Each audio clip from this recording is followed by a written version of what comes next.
ఈరోజు మాఘ పౌర్ణమి శుభముహూర్తం. ఆ శుభదినాన శుభముహూర్తంలో Telugu Desam party, Janasena party రెండు కలిపి ఎన్నికలకు పోవడానికి సిద్ధమవుతున్నాం. ఈ వార్త రాష్ట్రంలో ఉండే ప్రజలందరికీ కూడా ఒక శుభవార్త కావాలని చెప్పి మేము కోరుకుంటున్నాం. పవన్ కళ్యాణ్ గారు చెప్పినట్టు ఈరోజు ఈ యొక్క కలయిక అనేది రాష్ట్ర భవిష్యత్తు కోసం, ఈ రాష్ట్రాన్ని కాపాడుకోవడం కోసం, భావితరాల భవిష్యత్తు కోసం ఈ కలయిక కలుస్తున్నాం. అదే మాదిరిగా ఈ కలయికలో భాగంగా ఇద్దరం కలిసి చాలాసార్లు మాట్లాడుకున్నాం. పార్టీ నాయకులు కూడా మాట్లాడుకున్నాం. అన్నీ మాట్లాడిన తర్వాత 175 సీట్లలో 24 సీట్లు జనసేన పోటీ చేస్తుంది. 3 పార్లమెంటు జనసేన పోటీ చేస్తారు. మిగిలిన సీట్లలో తెలుగుదేశం పార్టీ పెట్టుకుంది. మళ్ళీ వారు చెప్పినట్టు బీజేపీ కలిసి వస్తే ఆ విషయాలు కూడా మాట్లాడుకొని మేము తగిన నిర్ణయాలు తగిన సమయంలో తీసుకుంటాం. ఈరోజు మనం మొట్టమొదటిసారిగా ఏవైతే నిర్ణయించుకున్నామో ఆ నిర్ణయం ప్రకారం తెలుగుదేశం పార్టీ అభ్యర్థులు ఎంపిక చేస్తాం.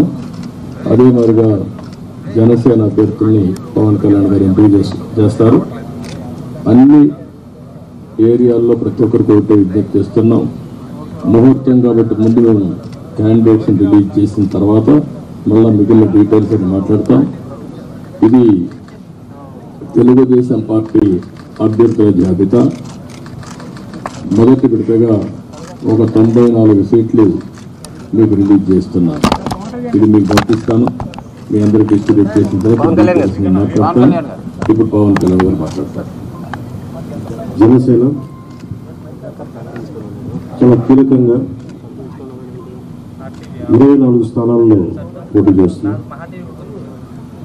భారతీయ జనతా పార్టీని దృష్టిలో పెట్టుకొని కూడా జనసేన చాలా కీలకంగా 12 స్థానాల్లో పోటీ చేయాలని నిర్ణయించుకున్నాం. దాంట్లో ముందుగా సంఖ్యాపరంగా ఒక 5 మంది అభ్యర్థులను 24 నియోజకవర్గాలు 5 నియోజకవర్గాలు దానికి సంబంధిత అభ్యర్థుల్ని ప్రకటిస్తా ఉన్నాం. నెల్లిమర్ల శ్రీమతి లోకం మాధవి గారు, అనకాపల్లి శ్రీ కొనతాల రామకృష్ణ గారు, రాజానగరం దత్తుల బలరామకృష్ణ గారు, కాకినాడ రూరల్ పంతం నానాజీ గారు, తెనాలి శ్రీ నాగేంద్ర మనోహర్ గారు పోటీ చేస్తారు. మిగతా 19 నేను 2 రోజుల్లో మొత్తం అందరికీ తెలియజేసుకుంటాను. ఇప్పుడు నేను పేరు చేయాల్సిన అవసరం లేదనుకుంటాను. ప్రధానమంత్రి చేస్తాను. ఓకే, మాకు నేను పని తగ్గించుకోవాలని మీరు పని పెడుతున్నారు. Ichchapuram బెండలం Ashok garu, Tekkali Kinjarapu Atchannaidu, Amudala Valasa Kona Ravikumar, Rajam Kondru Muralimohan, Kurupam Thoyaka Jagadeeswari, Parvathipuram Vijaya Bonela, Salur Gummadi Sandhyarani, Bobbili RSV KK Rangarao, Gajapathi Nagaram Kondapalli Srinivas, Vizianagaram Posapati Aditi Vijayalakshmi Gajapathiraju, Visakhapatnam east Velagapudi Ramakrishnababu, Visakhapatnam west PGVR Naidu alias Gannababu, Araku valley Siriveri Donnadora, Payakaraopeta Vangalapudi Anitha, Narsipatnam Chintakayala Ayyannapatrudu, Tuni Yanamala Divya, Peddapuram Nimmakayala Chinarajappa, Anaparthi Nallamilli Ramakrishna Reddy, Mummidivaram డోట్ల Subbaraju,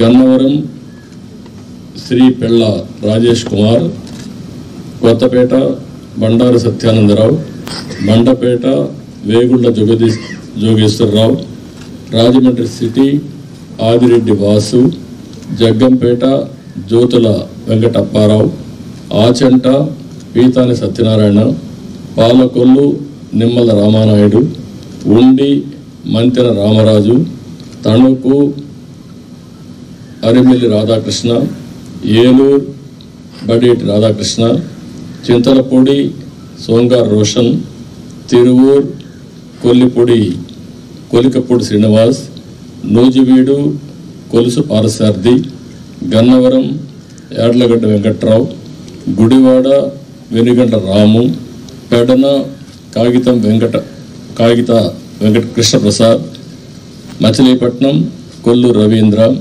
Pamarru Varla Kumar రాజా, విజయవాడ సెంట్రల్ బోండా ఉమా,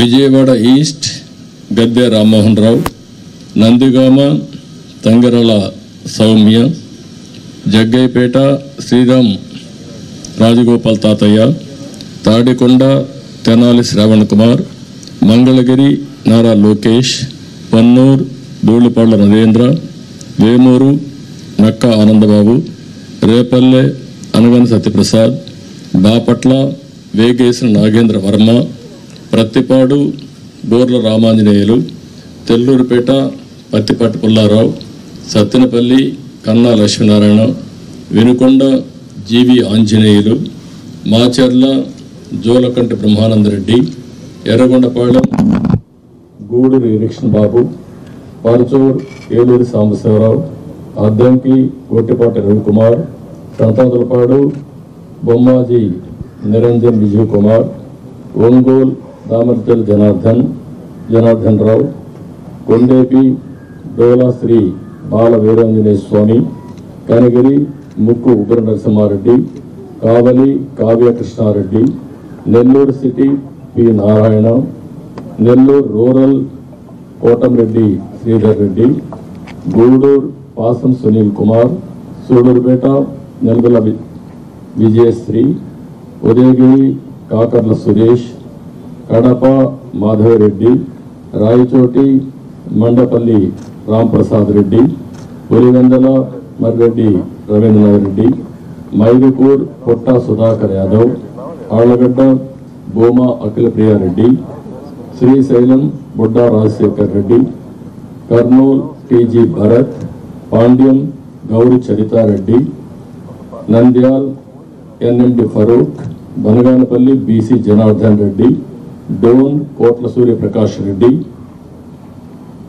పత్తికొండ కేవీ శ్యాంబాబు, కొడుమూర్ బొగ్గుల Dastagiri, Rayadurg Kaluva Srinivasulu, Uravakonda P Keshav, Tadipatri JC Asmith Reddy, Singanamala Bandaru Sravanisri, Kalyan Durg Alimineni Surendrababu, Raptadu Paritala Sunitha, Madakasira KME Sunil Kumar, Hindupur Nandamuri Balakrishna, Penukonda Savitha, Thamballapalli Jayachandrareddy, Pile Nallari Kishore Kumar Reddy, Nagari Gali Bhanuprakash, Gangadhar Nellore doctor VM Thomas, Chittoor Gurajala Jaganmohan, Palamaner N Amarnath Reddy, Kuppam Chandrababu Naidu. లాస్ట్లో ఇవి టోటల్గా 94 నేమ్స్ ఈరోజు మేము రిలీజ్ చేశాం. వారు ఎక్సర్సైజ్ చేసి ఇప్పుడే 5 పేర్లు వారు రిలీజ్ చేశారు. ఇప్పుడు వారు మాట్లాడిన తర్వాత మళ్ళీ నేను మాట్లాడి సమ్మింగ్ చేస్తాం. జనసేన చాలా కీలకంగా ఓట్లు చీలకుండా 98% స్ట్రైకింగ్ రేట్ ఉండేలాగా ఎక్కువ స్థానాలు తీసేసుకొని ఎక్స్పెరిమెంట్ చేసే కంటే కూడా తక్కువ స్థానాలు తీసుకొని రాష్ట్ర ప్రజలకు ఉపయోగపడేలాగా ఈరోజు నేను చూస్తుంది కూడా రాష్ట్రాన్ని ముందు ఒక గాడిలో పెట్టడం, పార్టీ ప్రయోజనాలను దాటి వ్యక్తి ప్రయోజనాలను దాటి రాష్ట్ర ప్రయోజనాలను దృష్టిలో పెట్టుకొని 2014 నుంచి మనం నలుగుతూ ఉన్నాం. 2019కి ఈ అరాచక పాలన వల్ల ఇంకా నలిగిపోతూ ఉన్నాం. ఇలాంటి సమయంలో నేను చాలా నిర్మాణాత్మకంగా, చాలా బాధ్యతతోటి అన్నీ ఆలోచించి, చాలామంది పెద్దలు 45 స్థానాలు కావాలి, 70 స్థానాలు కావాలంటే ఒకటే చెప్పాను అందరికీ, 2019లో కనీసం నాకు ఒక 10 స్థానాలు ఉండుంటే ఈ రోజున ఎక్కువ స్థానాలు తీసుకొని ఒక మంచి చక్కటి అవకాశం ఉండేది. అది కోల్పోయాం. కాబట్టి ఈసారి తక్కువ స్థానాలతోటి 98% స్ట్రైకింగ్ రేట్ ఉండాలి. దాంట్లో భాగంగానే 24 స్థానాలు, 3 పార్లమెంట్లు ఫిక్స్ అయిపోయాం. అలాగే 24 స్థానాలు కనిపిస్తున్నాయి, కానీ జనసేనకి మనం చూడాల్సింది 3 పార్లమెంట్లో ఇంకొక అదనంగా ఇంకొక 18 నుంచి 20 దాకా స్థానాలు అధికంగా యాడ్ అవుతాయి. సో దాదాపు ఒకలా చూస్తే జనసేన అందరూ అనుకున్నట్టుగా ఒక 40 స్థానాల్లో పోటీ చేస్తున్నట్టు లెక్క, 3 పార్లమెంట్తో కలుపుకొని. నేను కూడా ఈ అలయన్స్ బలంగా ఉండాలి, టీడీపీ జనసేన అలయన్స్ బలంగా ఉండాలి అంటే నేను కూడా ప్రత్యేకించి భారతీయ జనతా పార్టీని దృష్టిలో పెట్టుకొని కూడా నా సీట్లని కుదించుకోవడం జరిగింది. ఇది మన నాయకులందరికీ కూడా వ్యక్తి ప్రయోజనాలను పక్కన పెట్టి రాష్ట్ర ప్రయోజనాలని ముందుకు తీసుకెళ్దాం. ఓటు ట్రాన్స్ఫర్ అయిన రోజున ఎవరైతే త్యాగాలు చేశారో, ఎవరైతే కష్టపడి పనిచేశారో ప్రతి ఒక్కరికి పేరు పేరున ఈ సభావేదిక మీదుగా నేను తెలియజేసుకుంటా ఉన్నాను. ప్రతి ఒక్కరికి మీ ప్రతిభతోటి, మీ సమర్థతతోటి, మీ అనుభవం ఎలా ఉందో దానికి తగ్గ ప్రతిఫలం ఉంటుంది. భవిష్యత్తులో పదవులు మన ప్రభుత్వం స్థాపించిన వెంటనే ఎలాంటి పదవులు మీ సమర్థతకి, మీ ప్రతిభకి తగ్గట్టుగా ఖచ్చితంగా మీకు అండగా ఉంటామని తెలియజేసుకుంటూ, ప్రతి జన సైనికులకి, ప్రతి వీర మహిళలకి, ప్రతి జనసేన మద్దతుదారులందరికీ కూడా మన ఓటు టీడీపీకి వెళ్ళటం ఎంత ముఖ్యమో టీడీపీ ఓటు కూడా మనకు రావడం అంతే ముఖ్యం. జనసేన ఓటు ఖచ్చితంగా టీడీపీకి ట్రాన్స్ఫర్ అయితేనే ఈ రాష్ట్రం చాలా అద్భుతంగా ఉంటుంది. ఎట్టి పరిస్థితుల్లో కూడా ఓటు ట్రాన్స్ఫర్ అనేది ఖచ్చితంగా జరగాలి. అందుకని ఎలాంటి పొరపచ్చాల మధ్యలో 1-2 వచ్చిన వైసీపీ దుష్ట పన్నాగాలు పని ఏదన్నా ఎలాంటి విభేదాలు సృష్టించినా వాటిని మేమందరం సమర్థవంతంగా ఎదుర్కోవడానికి, కలిసికట్టుగా ఎదుర్కోవడానికి మేము పూర్తి సంసిద్ధతతో ఉన్నాం. ఆయన సిద్ధమని చావగొడతా ఉన్నారు. బాబు నీకు యుద్ధం ఇస్తాం, నీకు అది ఎందుకు యుద్ధం చేస్తామంటే ప్రజలు తిరిగి ఆంధ్రప్రదేశ్ని గాడిలో పెట్టడానికి యుద్ధం చేస్తాం నీకు. అయితే మనస్ఫూర్తిగా ప్రజలందరికీ కూడా చాలా శుభదినం. మనం ప్రభుత్వాన్ని స్థాపిస్తున్నాం, మనం గెలుస్తున్నాం. జై జనసేన, జై టీడీపీ, జై హింద్.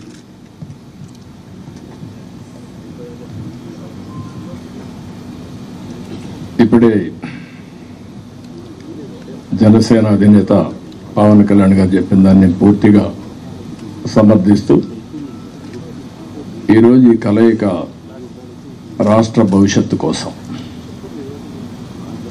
ఏ ఇద్దరు వ్యక్తుల కోసమో, ఏ 2 పార్టీల కోసం కాదు, 5 కోట్ల ప్రజా ప్రయోజనాలు ఆశించి ఈరోజు మనస్ఫూర్తిగా 2 పార్టీలు కలిసి పనిచేయాలని ఈ నిర్ణయం తీసుకున్నాం.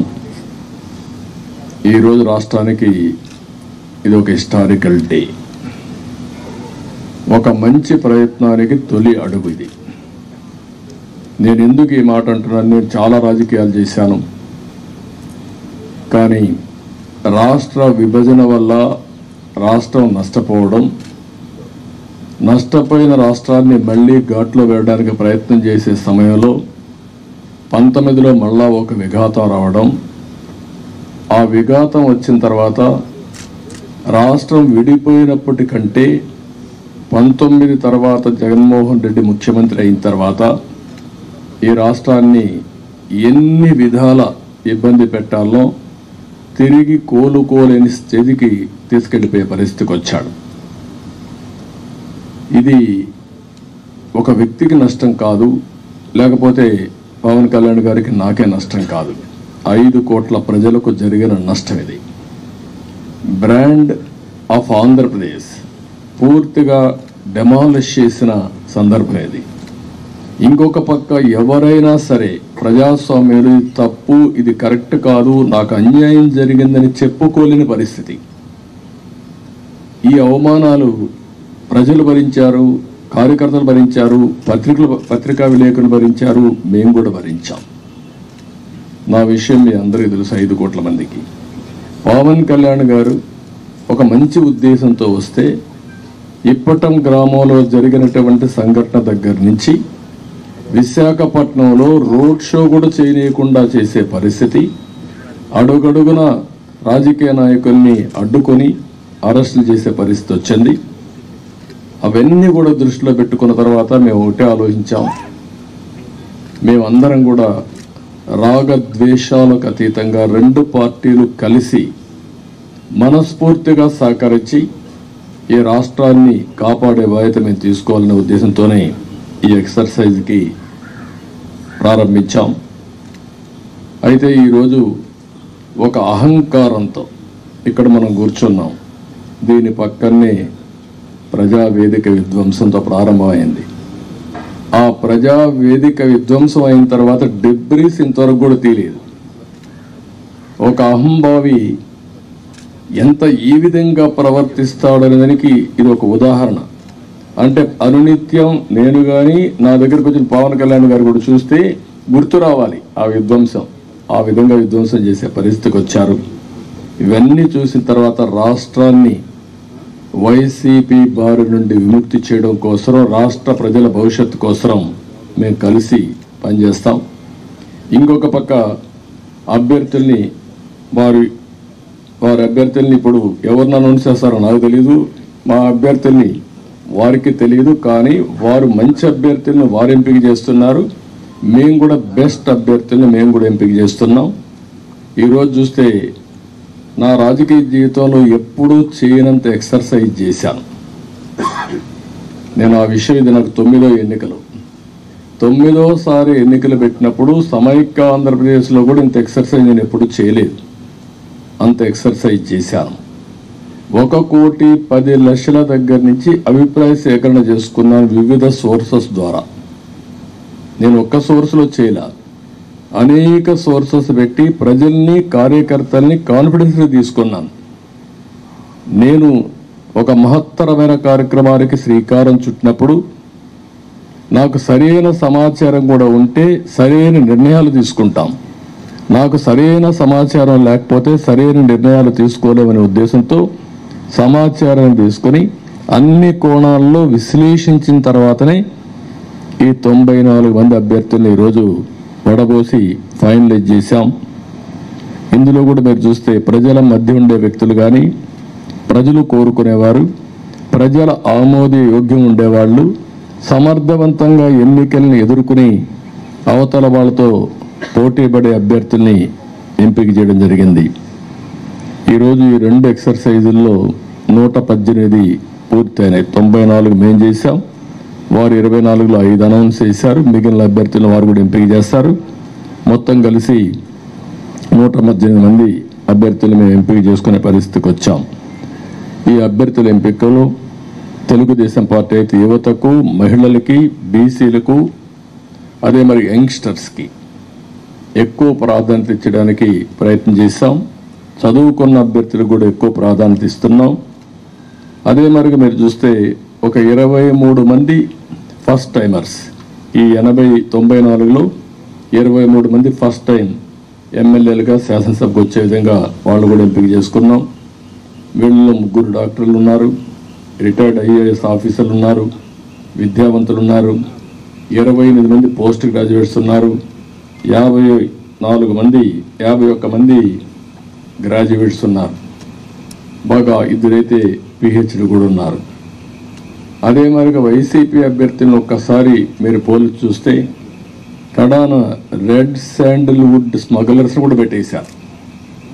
రౌడీల్ని, గూండాల్ని కాకుండా రెడ్ శాండిల్వుడ్ వ్యాపారం చేసేవాళ్ళు పెట్టారంటే ఆ డబ్బులు ఇంకా ఆ రెడ్ శాండిల్ వ్యాపారం చేసే వాళ్ళు ట్రాన్స్ఫర్లు కూడా చేశారు అక్కడి నుంచి. ఎందుకంటే బ్రహ్మాండమైన ప్రొడక్షన్ ఉంది అక్కడ, నాయకుల ప్రొడక్షన్ కూడా, నాట్ ఓన్లీ రెడ్ శాండిల్వుడ్ ప్రొడక్షనే కాదు, అలాంటి వాళ్ళని రవడీల్ని డబ్బులతో ట్రాన్స్ఫర్లు కూడా చేసి రాష్ట్రం అంతా స్ప్రెడ్ చేసే పరిస్థితికి వచ్చారు. ఈ విషయం కూడా ప్రజలు కూడా గుర్తుపెట్టుకోవాల్సిన అవసరం ఉంది. ఈరోజు మేము చేసిన అభ్యర్థుల్ని, ప్రజలకు జవాబుదారీతనంగా ఉండే అభ్యర్థుల్ని అటు జనసేన ఇటు తెలుగుదేశం పార్టీ ఇద్దరు కూడా చేశాం. ఈరోజు ప్రజల్లో తీవ్రమైన వ్యతిరేకత ఉంది. ఎంత వ్యతిరేకత ఉందంటే భయం కూడా అంత ఉంది. ఈరోజు మీరున్నారు ప్రెస్, మీ మీద సిరీస్ ఆఫ్ దాడులు జరిగాయి. సిరీస్ ఆఫ్ దాడులు జరిగితే మీరు ప్రతిఘటించాలి అని నిస్సాహితిలో మీరున్నారు. ఏమనుకో అంటే మనోధైర్యాన్ని కూడా కోల్పోయే పరిస్థితిలో ఉన్నారు. ఒక వ్యక్తి స్వేచ్ఛగా వాళ్ళ అభిప్రాయాలు చెప్పే స్వేచ్ఛ ప్రతి ఒక్క వ్యక్తికి ఉంది. అదేవిధంగా పత్రికా విలేకరులకి బాధ్యత ఉంది. అతనికి స్వేచ్ఛ ఉంది, మీకు బాధ్యత ఉంది. 4 ఎస్టేట్స్ ఏదైతే ప్రజాస్వామ్యంలో 4 పిల్లర్స్ అనేటివి చాలా ముఖ్యం. ఒక పక్క చట్టసభలు, ఎంపిక చేసే అభ్యర్థులు, అక్కడి నుంచి గెలిచిన అభ్యర్థులు చట్టాలు చేయడం. రెండోది కార్యనిర్వాహక అధికారులు, ఐపీఎస్ ఆఫీసును ఆల్ ఇండియా లెవెల్లో తెచ్చిపెట్టడం. మూడోది పత్రికా విలేకరులు ఎక్కడికక్కడ స్వేచ్ఛగా ఎవరేం చేసినా నిర్మోహమాటంగా ప్రజలకు చెప్పడం. ఎక్కడ తప్పు జరిగితే తప్పు జరిగిందని కోర్టుకెళ్ళి మళ్ళా మన హక్కులు కాపాడుకోవడానికి న్యాయ వ్యవస్థ. ఈరోజు మన రాష్ట్రంలో చూస్తే ఈ 4 వ్యవస్థలు కూడా ఒక విధంగా చెప్పాలంటే నిర్వీర్యం చేసే పరిస్థితి, దుర్వినియోగం చేసే పరిస్థితి. ఇష్టానుసారంగా ఒక్క ఐఏఎస్ ఆఫీసర్, ఒక్క ఐపీఎస్ ఆఫీసర్ మాట్లాడలేని నిస్సహాయ పరిస్థితి నేను 45 ఏళ్ళు ఎప్పుడు చూడలా. ఇదే మీడియాలో నేను చూశాను. ఇది ఎంత పరాకాష్టం మీరు కూడా గుర్తుపెట్టుకోవాలి. ఇదే మీడియాలో ఒక్కసారి ఒక జీవో తీసుకొచ్చి నియంత్రణ చేస్తున్నానని రాజశేఖర్ రెడ్డి ఒక జీవో తీసుకురావడానికి ఫైల్ మూవ్ చేశాడు. అంతే, ఫైల్ మూవ్ చేస్తే నెక్స్ట్ డే మేము అసెంబ్లీలో పట్టుకున్నాం. నీ ఇష్ట ప్రకారం ఎట్ట చేస్తావు సమాధానం చెప్పమని. అతను భయపడిపోయి కాదు నేను చేయలేదు అన్నాడు. నేను నిర్దిష్టంగా హామీ ఇస్తున్నా, నేను చేయను అన్నాడు. కాదు ఆ ఫైల్ పెట్టమన్నాం. అక్కడి నుంచి నేను విత్డ్రా చేసుకున్నానంటే మళ్ళీ మీరు మాట్లాడతారేంటి అనే పరిస్థితికి వచ్చి తోకదాడి చేసే పరిస్థితికి వచ్చాడు. ఈరోజు 2430 జీవో నెంబర్ తీసుకొచ్చి పత్రికా విలేకరుల పైన దాడులు చేయడమే కాకుండా మీ మీద కేసులు పెట్టి మిమ్మల్ని లోపలేసే పరిస్థితికి వచ్చారు. ఇది భారతదేశ చరిత్రలో ఎక్కడా జరిగిందని నేను అనుకోను. ఈరోజు ప్రజాధనంతో ప్రజల మీద కక్ష తీర్చుకోవడానికి న్యాయ వ్యవస్థను దుర్వినియోగం చేసే పరిస్థితికి వచ్చారు. ఒక్కొక్క అడ్వకేట్కి ఇంటి కోట్ల రూపాయలు, కామన్ మ్యాన్ కోట్ల రూపాయలు పెట్టుకుని అడ్వకేట్ని పెట్టుకునే పరిస్థితిలో ఉన్నాడా ఈ రాష్ట్రంలో? కనీసం అడ్వకేట్ అంటే తెలుసా? ఇలాంటివన్నీ జరిగే పరిస్థితి వచ్చింది. అందుకని ఈరోజు ఇవన్నీ కూడా చూసిన తర్వాత నేను ఒకటే ప్రజలందరికీ అప్పీల్ చేస్తున్నా, అహంకారంతో ఎగువతో ఈ అభ్యర్థుల్ని ఇష్టానుసారంగా అతను ఇచ్చేసినప్పుడు మీరు కూడా, ఇది అత్యంత కీలకమైన ఎన్నికలు. మళ్ళీ చెప్తున్నాం, ఇక్కడ మాకు ఏమాత్రం కూడా రాగద్వేషాలకు అతీతంగా అభ్యర్థుల ఎంపిక మెరిట్ ప్రకారం మేము ఆలోచిస్తున్నాం. అందరికీ సీట్లు రాకపోవచ్చు. ఎందుకని నేను మాట కూడా వాడుతున్నానంటే, తెలుగుదేశం పార్టీ పోటీ చేసేది ఇక్కడ జనసేన అభ్యర్థులు సహకరించాలి. జనసేన పోటీ చేసేది ఇక్కడ తెలుగుదేశం పార్టీ అభ్యర్థులు సహకరించాలి. ఇద్దరూ కలిసి ఒక అవగాహనతో పనిచేస్తే ప్రజల్లో కూడా ఒక నమ్మకం ఏర్పడుతుంది, ఓటు బ్యాంక్ పెరుగుతుంది. ఎవరైతే ప్రజలు సహకరించాలని ఆలోచన ఉంటారో వాళ్ళకు ఉత్సాహం వస్తుంది. దానివల్ల గెలుపు ఈజీ అవుతుంది. గెలుపు అనేది ఎవరు ఆపలేరు. నేను చాలా స్పష్టంగా కూడా చెప్తున్నా. ఎందుకు ఆ ధీమాతో చెప్తున్నట్టు, ఎప్పుడైతే తెలుగుదేశం జనసేన కలిసామో ఆ రోజే గెలిచామని వైఎస్ఆర్ కాంగ్రెస్ పార్టీ కాడుపడేశారు.